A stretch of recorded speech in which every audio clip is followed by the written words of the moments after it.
Hindi lahat ng OFW ay mayaman. Akala kasi ng mga tao na mayaman ang mga OFWs dahil sa perang kinikita nila doon abroad. Pero meron rin namang mga OFWs na hindi yumayaman. 10 years na sila nagtatrabaho doon at wala pa rin silang ipon hanggang ngayon. Kaya in this video, I'll share 3 effective financial strategies para siguradong may ipon ka pag uwi mo dito sa Pilipinas. Strategy number 1.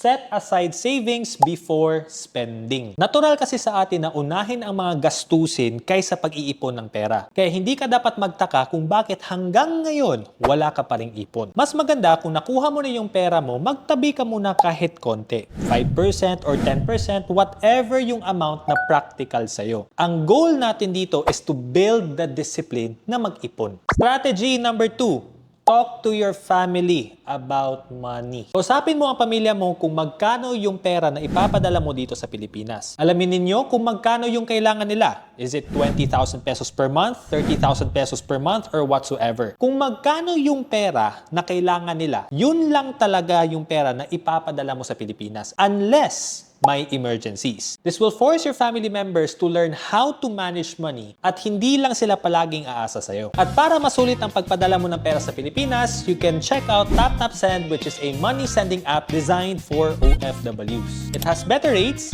zero transfer fees on mobile wallets like GCash, and a minimal pickup fee for cash transactions via Cebuana Luwalier. Make sure to use the promo code THEPRESENT para may welcome bonus ka on your first send to the Philippines. If you're sending from US or Canada, your receiver will get $20 more. If you're sending from Australia, your receiver will get $30 Australian more. 25 dirhams naman if galing UAE, 10 pounds pag galing UK, at 10 euro if galing Europe. So if you want to try this out, download TapTapSend on your phone and sign up from there. Strategy number 3. Invest in assets that you can manage. Wala talagang problema if you're going to send money to the Philippines in order for you to purchase a property. But please make sure na kompleto yung mga documents tulad ng title, DOAS, CTS, official receipts, and whatever. Marami talagang mga incidents wherein ang mga Filipinos nagpadala ng pera sa Pilipinas because they think na yung pera ay ginamit pambili ng property but ginamit pala ito sa ibang bagay tulad ng paninigarilyo, sugal,